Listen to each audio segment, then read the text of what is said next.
Greetings and salutations, all you beautiful individuals. It is another episode of League Unlocked. Eric and Mark here with you for what I'm going to call the Omega. That's right, capital O. Omega playoff preview. We're going all four of these major regions, diving into various stages of playoffs with the various levels of implications. Obviously, some are just starting, and we're going to kick off with what has the most stakes this weekend, and that is the LTA, because the only match that we have confirmed, being the Cloud9 versus 100 Thieves, is the biggest implication because the loser, their world's journey ends. It's only the top three that qualify for this conference championship, which is where we actually settle the world seeding. So one of Cloud9 and 100 Thieves, their entire season ends this weekend. And I think from what we have seen throughout the LTA, there's various debates about whether you should feel, sad for one of these squads that is going to get the kick in the boot, the season over type of situation. But it's what we're living with the LTA, with these two spots specifically. And this is that matchup that we have, Cloud9 and 100 Thieves. And I think a couple of weeks ago, a month ago, we wouldn't really be able to find a way to get too excited about this type of matchup. But where we have been since then and what we have had in the LTA and the directions of both of these squads, yes, this one brings the heat and brings the drama that you're expecting with that type of, stakes, that type of reward on the line for both of these squads. And obviously, despite the impressive series win against Team Liquid, Cloud9 will and should be the big favorites in this matchup, even though they needed that full distance, almost reverse sweep at the hand of the boys from DSG. And one of the reasons they're the big favorites is looking in that top side. You've heard multiple pro players talk about Thanatos in scrims at the very least. The main win con for Cloud9, he just kind of steamrolls his way through the laning phase, and that has happened in a lot of their wins on stage, and that's why I'm looking at that as the key matchup, number one, because of that lane dominance, and number two, because 100 Thieves have looked like a totally different team since Dokla has subbed in for Sniper. Yeah, I think that's really the important place to look, because it plays to both sides of that conversation, looking at Thanatos and the type of player that he is, the type of role and impact that he plays when things are going right for Cloud9, when they look like one of these dominant teams, one of the teams you want to represent the region. And then on that other side, you're looking at 100 Thieves and where the improvement, where that turnaround has come through.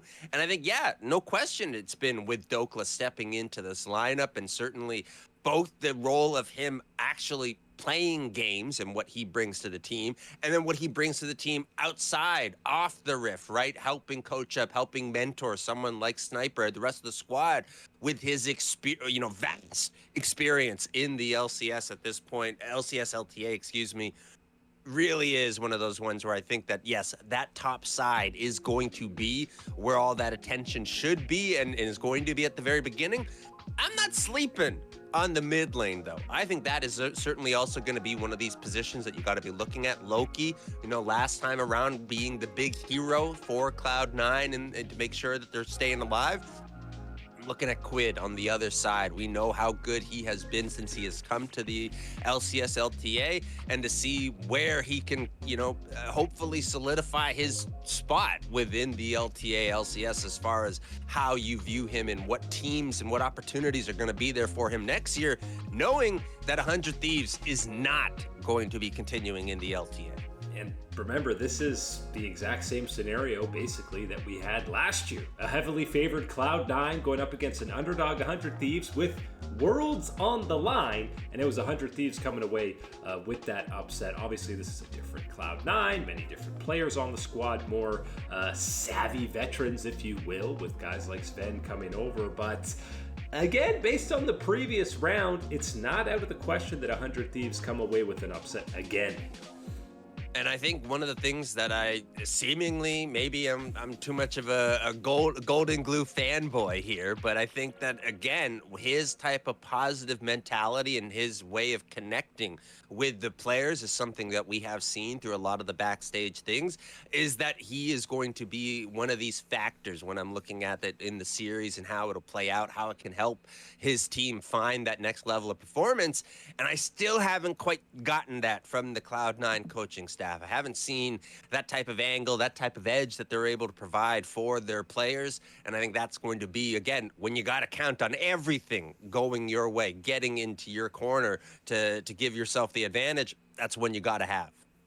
And of course, the winner is going on to play Shopify. Winner of that will play FlyQuest. And whoever wins this split 3, there's no world seed. It doesn't matter who wins. You're not qualifying for worlds. You're just getting that top seed, going to the regional gauntlet where the LTA North and South will go head-to-head, where still technically you could have 3 teams from the North going through if they end up winning through that bracket. But any of these teams going forward, is anyone beating FlyQuest in the finals? I'm hard-pressed to see it.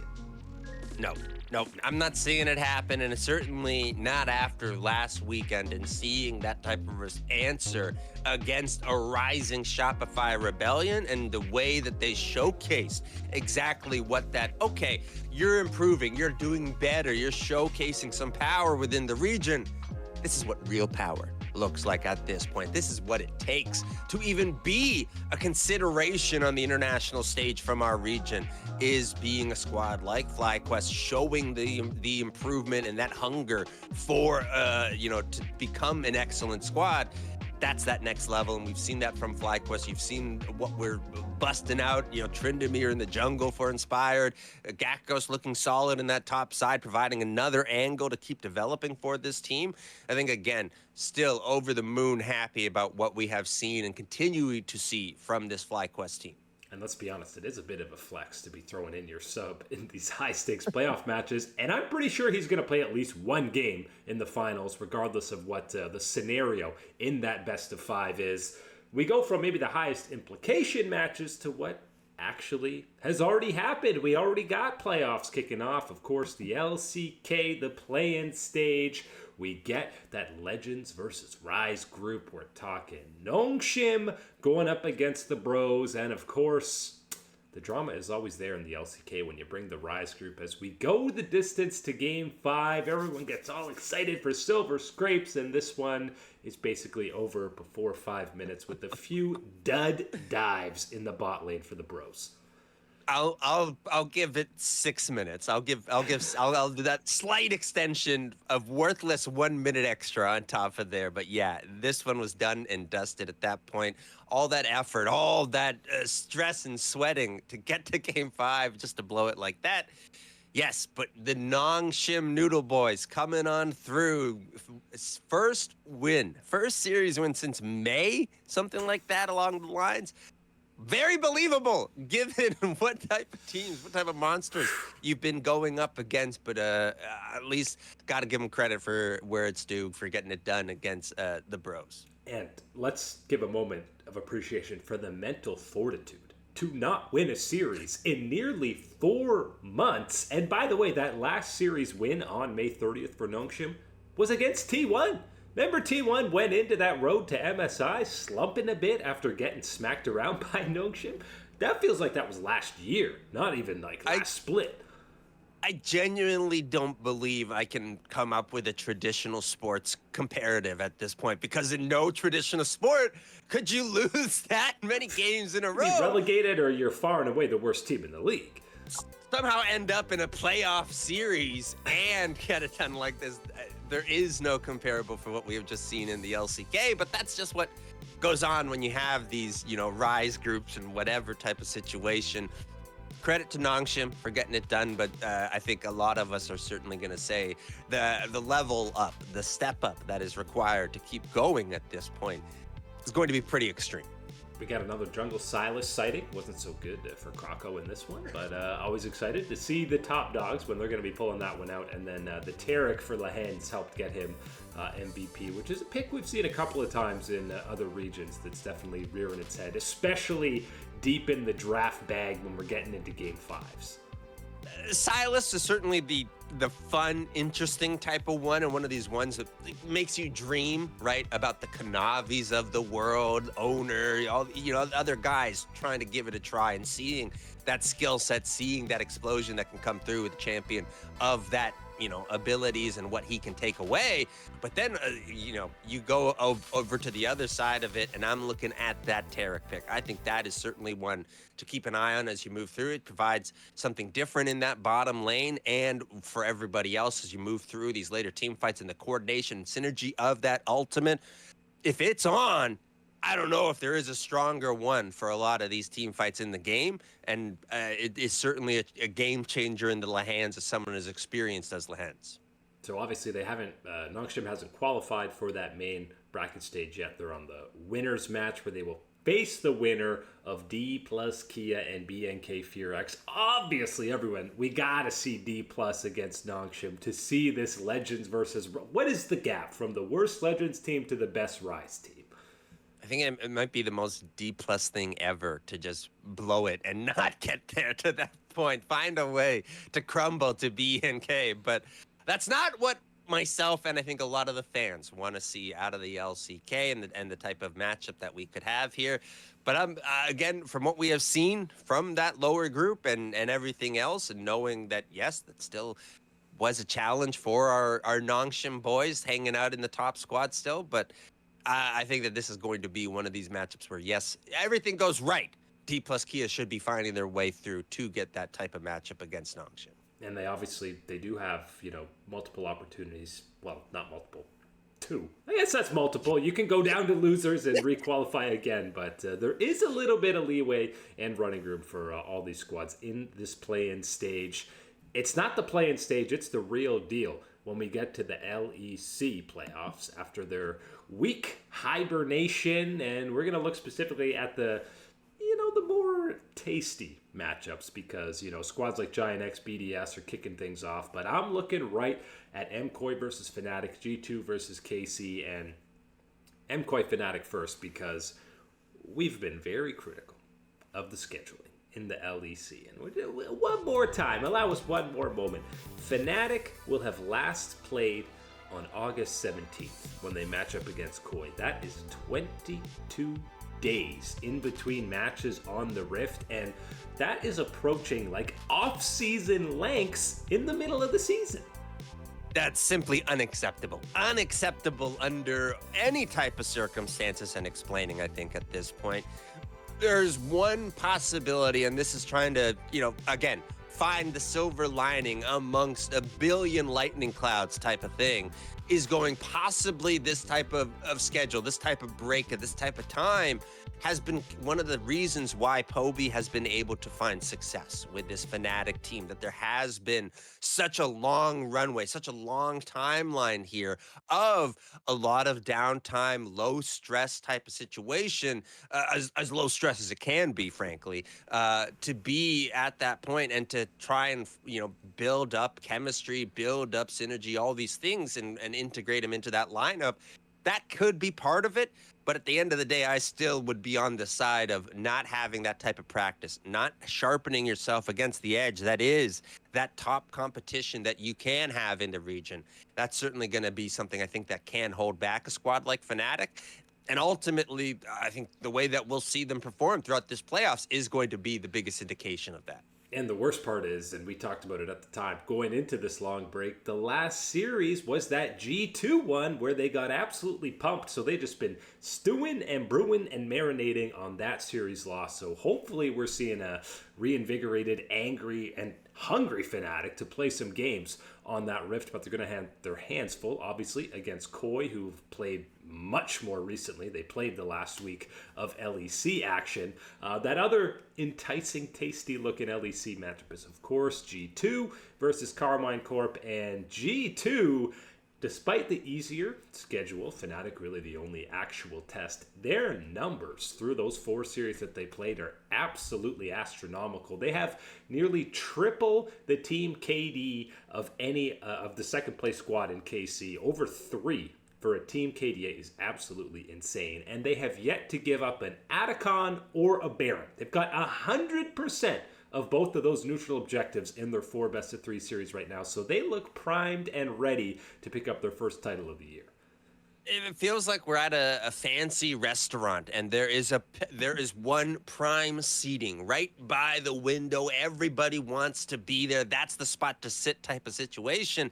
You got Fnatic and Movistar Koi's matchup on the outside. They're looking in. They're trying to get to that spot where it is G2 and Carmine Corp sitting in the window in that premier matchup for the LEC. And I think that this is, yes, certainly one of those ones that is going to have a lot of that attention because, as I was saying, Movistar Koi, Fnatic, I think they are wonderful, but on that outside looking in of that top tier, top tip, tip of the spear of the LEC, that is this matchup with G2 and Carmine Corp, and to set the table for the rest of these playoffs is going to be that victor of this matchup. So I certainly think that there is quite a lot of weight into this one, despite being so early within the LEC playoff structure. Yeah, and if there's still a clear top 4, I would say. Vitality's kind of on that bubble because they did get that win against KC, had a somewhat competitive series against Koi. But if you're ranking those top 4, I think it's G2 a clear number 1 coming into this. Koi, I'm giving Carmine Corp a slight edge over Koi in terms of who's going to be winning this entire split, but they're pretty close. And then Fnatic's a little down there despite the solid start to the split. But I would be surprised if Fnatic run the gauntlet and win this whole thing. But any of the other 3, I think, absolutely have a shot at winning. But again, G2's the favorite. Yeah, I think it's certainly nowhere near a close and sealed done deal type of situation. But when I look at that head-to-head, that matchup with Carmine Corp, that is the one to me that is setting the tone, setting the pace for the rest of these squads within the LEC throughout these playoffs. That's where, again, my eyes are going to be glued at this very first one. You're right, though. No, it shouldn't be counting your chickens too early, even if you get that one, if you are G2. And, of course, there is the losers bracket angle for not the squads that are going to be kicking off this weekend, but the top 4 we just alluded to do have that boon of heading into the losers bracket, which is oh so good for the revenge matchups, as we've seen Carmine Corp try to get in spring and did get in winter ultimately. So, obviously, any of those top 4 matchups are going to be very exciting. Just happy to actually have games we're going to be able to talk about over in Europe. If you think the LEC and LTA brackets are long, you got to take a look at the LPL bracket because we have 14 best of 5s that we're going to be getting through in what is always the gauntlet of gauntlets in the LPL playoff push. Yes, that is the LPL for you, ladies and gentlemen. And here is the LPL playoffs, the star of the show that we have been waiting for and will deliver countless best of 5s. Or again, you are only left staring into the corner, the abyss of the LTA and the LEC and going, maybe we could play a little bit more. Maybe it would be good to play a little bit more, to practice.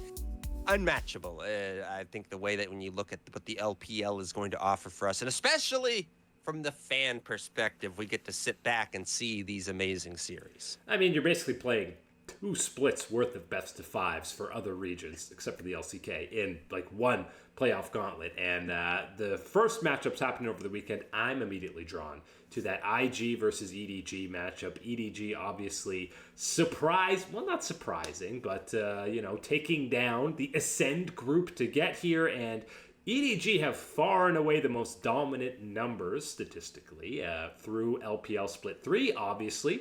We're taking those with about an entire salt shaker worth of salt because it's in that lower Nirvana group. But IG is a team that can definitely have a dud on the day, but I'm just excited to see how a top dog from that Rise or Ascend group matches up against the lower tier.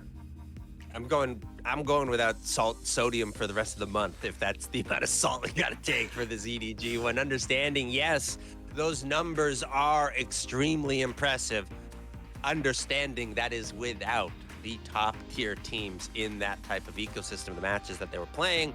And we all know exactly how much more it accelerates when you get to that top end of the LPL and what is there. So that is going to be the thing. Can you trust in these results? Can you trust in these numbers for EDG? I don't think so at the end of the day, and especially when it comes up against on the other side is IG. And yes, what a story this would have been a couple of years ago at the point, talking about EDG and IG lining up these mainstays in the LPL.